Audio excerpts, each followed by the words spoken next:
Você já ouviu falar em Fidípides? Era um soldado grego que, além de bom soldado, de soldado valoroso, era também considerado um excelente corredor. E ele estava sob o comando do general Milcíades. Os gregos lutavam com os persas, sofriam, na verdade, um ataque dos persas, isso por volta do ano 490 a.C., e o general Milcíades chamou Fidípides e lhe deu uma missão, que ele fosse até Atenas, correndo, e dissesse para os atenienses que eles precisavam de um reforço, precisavam de mais soldados. E assim ele fez. Correu até Atenas, que ficava a cerca de 40 quilômetros, solicitou o socorro, foi atendido. Os gregos enfrentaram os persas, venceram aquela batalha, que entrou para a história como a Batalha de Maratona, nome do lugar onde a luta foi travada. Mas Milcíades ordenou que o soldado retornasse para Atenas, correndo, e levasse a notícia para os atenienses. E ele assim o fez. Correu em direção a Atenas, mais 40 quilômetros, chegou e gritou: "Vencemos!" E em seguida caiu morto. Essa é a história de Fidípides. Boa notícia, no grego, é evangelion. O que esse soldado fez foi dar uma boa notícia aos atenienses. Nós vencemos o inimigo, nós vencemos a batalha, nós não seremos subjugados. Pouco mais de 4 séculos depois da Batalha de Maratona, os cristãos utilizariam esta palavra, evangelion, para falar da boa notícia. A graça de Deus revelou-se num homem chamado Jesus, um homem que viveu em Nazaré. Mais de 4 séculos depois, um homem chamado Paulo correria boa parte do mundo da sua época, do Império Romano, levando a todos o Evangelho, ou seja, levando a boa notícia. Veja como Paulo apresenta essa boa notícia na carta aos Coríntios, o texto está na projeção. Assim ele diz: "Irmãos, venho lembrar-vos o Evangelho que vos anunciei", ou seja, a boa notícia que vos anunciei, o qual recebestes e no qual ainda perseverais. Antes de tudo vos entreguei o que também recebi, que Cristo morreu pelos nossos pecados, segundo as Escrituras, e que foi sepultado e ressuscitou ao 3º dia, segundo as Escrituras. E apareceu a Cefas e depois aos 12, depois foi visto por mais de 500 irmãos de uma só vez, dos quais a maioria sobrevive até agora, porém alguns já dormem. Paulo escreveu no texto que lemos: "Porém, em nada considero a vida preciosa para mim mesmo, contanto que complete a minha carreira e o ministério que recebi do Senhor Jesus para testemunhar o Evangelho da graça de Deus." Ele não tombou como o soldado grego ao qual me referi, depois de uma corrida literal, mas os últimos dias do apóstolo Paulo foram passados numa masmorra romana. Imagine você que certo dia o carcereiro recebeu um pergaminho. Nesse pergaminho estava a sentença de execução do apóstolo Paulo. O carcereiro toma as chaves, avança num corredor frio, um corredor escuro, um corredor úmido, chega até as portas daquela cela e grita: "Paulo, Paulo!" E um homem velho, maltrapilho, levanta-se e caminha em direção à porta. Dali, Paulo é levado para o patíbulo e alguns instantes depois, a espada romana desce sobre a sua cabeça e chega ao fim a vida daquele que foi o maior evangelista de todos os tempos. Que boa notícia!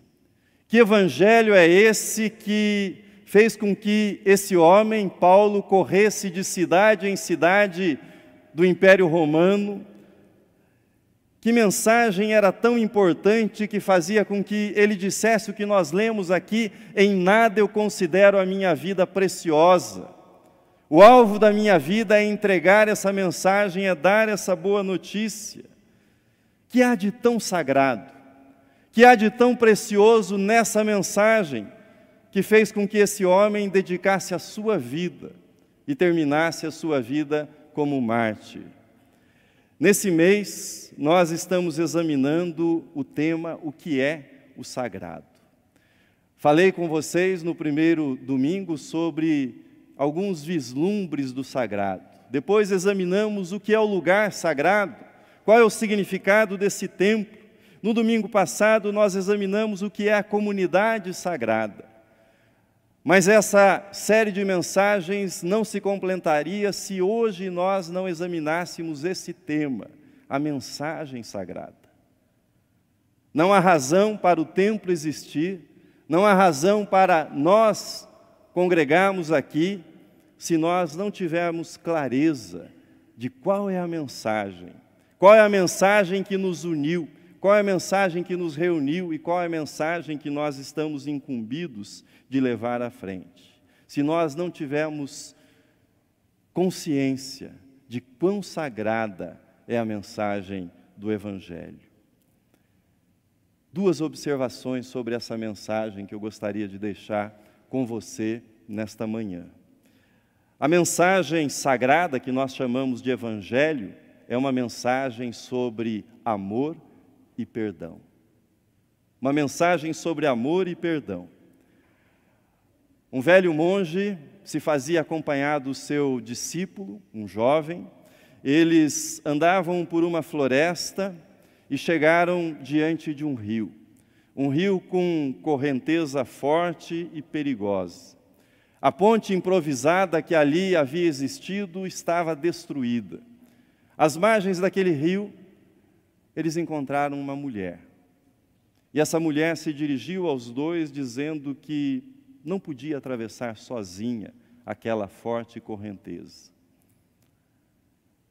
Prontamente, o mestre tomou aquela mulher nos seus braços e, com cuidado, passo a passo, ele foi caminhando, enfrentando a corrente e a levou sã e salva até a outra margem e a depositou no chão. Despediram-se, ela seguiu o seu caminho, eles seguiram o caminho deles, passaram-se mais de 2 horas, sem que eles trocassem uma só palavra. Mas depois daquele tempo de silêncio, o jovem não conseguiu se conter e ele se dirigiu então ao seu mestre, revelando todo o seu incômodo, dizendo: mestre, o senhor carregou uma mulher. O Senhor tomou uma mulher nos seus braços e a nossa ordem ensina que nós não podemos tocar numa mulher. Por que o Senhor fez isso? Por que o Senhor desobedeceu? O mestre voltou-se para o jovem e disse: eu deixei a mulher há mais de 2 horas. Por que você continua carregando ainda? A mensagem sobre o perdão pode ser resumida nessa pequena história. São os fardos, são os pesos que nós deveríamos ter abandonado há muito tempo, mas nós continuamos carregando. E nós normalmente temos respostas prontas para isso, que podem ser as seguintes: você não sabe o que ele me fez. Ele mentiu a meu respeito, ela mentiu a meu respeito. Ele queria destruir a minha carreira e conseguiu. Você não pode imaginar o inferno que eu vivi. Se você soubesse como isso afetou a minha vida, você não falaria em perdão. Depois de tudo que eu fiz por essa pessoa, me devolver isso, nunca vou perdoar essa pessoa, nunca. As respostas variam, mas elas podem ser agrupadas em frases desse tipo. Utilizamos estas e muitas outras expressões para justificar por que nós continuamos carregando os fardos que nós deveríamos ter deixado há muito tempo na nossa vida. Praticar o perdão significa deixar esses fardos. Escolher o perdão é aliviar a bagagem. Escolher o perdão é trilhar um caminho que é um caminho de cura. Eu não quero ser simplista, superficial. Amar e perdoar são, na verdade, as coisas mais desafiadoras da vida de um ser humano. O escritor C.S. Lewis, de modo bem-humorado, ele escreveu o texto que está na tela, ele diz: todos dizem que o perdão é um ideal belíssimo, até terem algo a perdoar. Ou melhor, alguém, não é, para perdoar. Também não estou dizendo que o perdão resolverá todos os problemas da sua vida, que eliminará todos os conflitos, mas o perdão pode tornar a vida mais leve. O perdão pode tornar a vida mais alegre. O perdão o ajudará a abandonar a ira, o rancor, o ressentimento, o desejo de vingança. A mensagem sagrada do Evangelho é sobre perdão. A mensagem sagrada do Evangelho é sobre amor. Cristo veio ao mundo para nos perdoar e para nos ensinar a prática do perdão. Por isso a mensagem do Evangelho é tão sagrada. É uma mensagem de perdão, é uma mensagem de amor a todos aqueles que nos ofenderam. Mas há uma segunda coisa. A mensagem sagrada é uma mensagem sobre fé e uma fé no Cristo vivo, no encontro com o Cristo vivo. Essa exposição do Evangelho ficaria incompleta se eu não chegasse a esse ponto. O Evangelho, a mensagem sagrada proclamada, é uma mensagem de encontro. Nós encontramos o Cristo vivo, dizem as testemunhas. O Evangelho é sobre o túmulo vazio? Sim, é sobre o túmulo vazio, mas o Evangelho é antes e acima de tudo um encontro com o Cristo que vive e reina pelos séculos dos séculos, aquele que morreu na cruz por você, morreu na cruz por mim, para a nossa salvação. É esse encontro pessoal. As cenas que descrevem esses encontros são belíssimas. Lembro para vocês alguns episódios muito rapidamente. Evangelho de Mateus, capítulo 28, o encontro de Maria e Maria Madalena com o Cristo ressurreto. O texto está na projeção. E eis que Jesus veio ao encontro delas e disse: salve! E elas, aproximando-se, abraçaram-lhe os pés e o adoravam. Então Jesus lhes disse: não temais, ide avisar a meus irmãos que se dirijam a Galiléia, e lá me verão.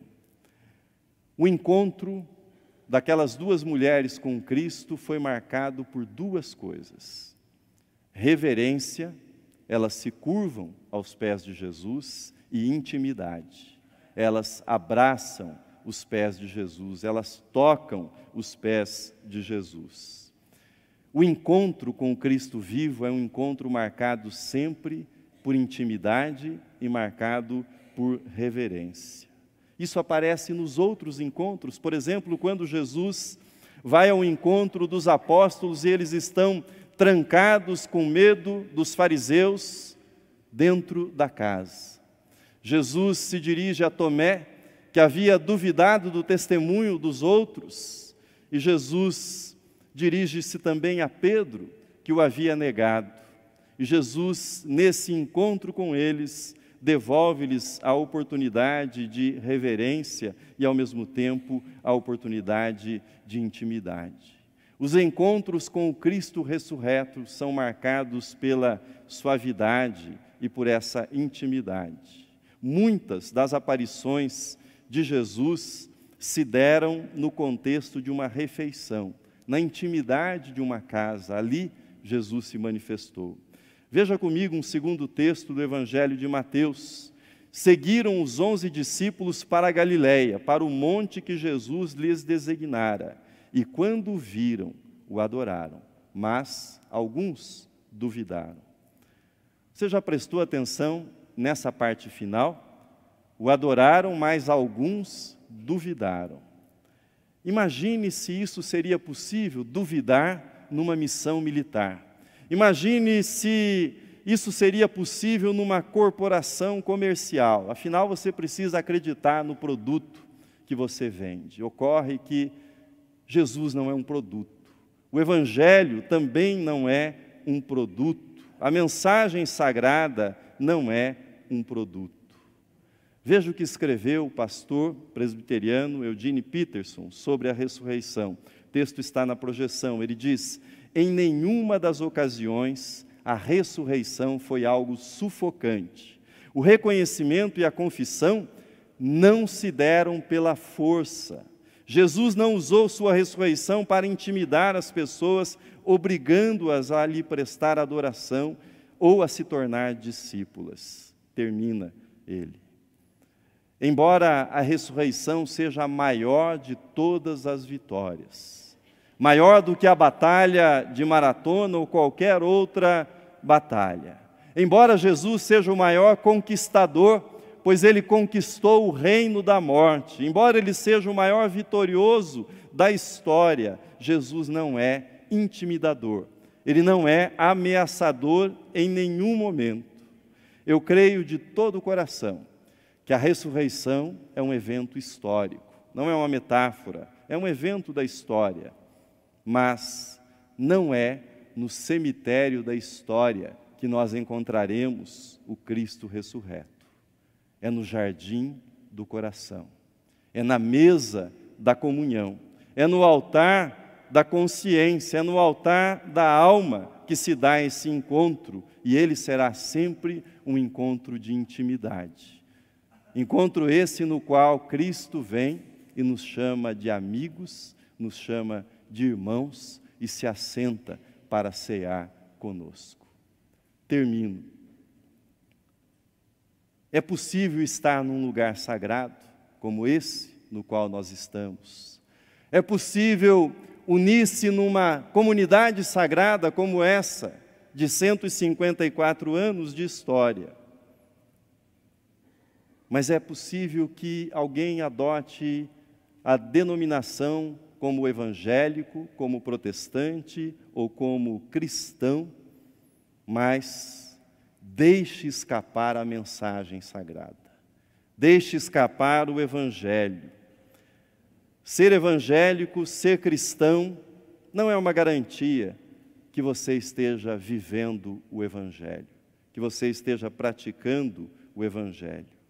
A mensagem sagrada, ela se torna palpável, ela se torna real, ela se torna inescapável quando você coloca em prática o amor e quando você coloca em prática o perdão. Quando isso acontece, você sabe que você foi tocado pelo sagrado, você foi tocado pelo Cristo vivo. Que Deus o abençoe e que essa mensagem sagrada seja a mensagem da sua vida também. Amém.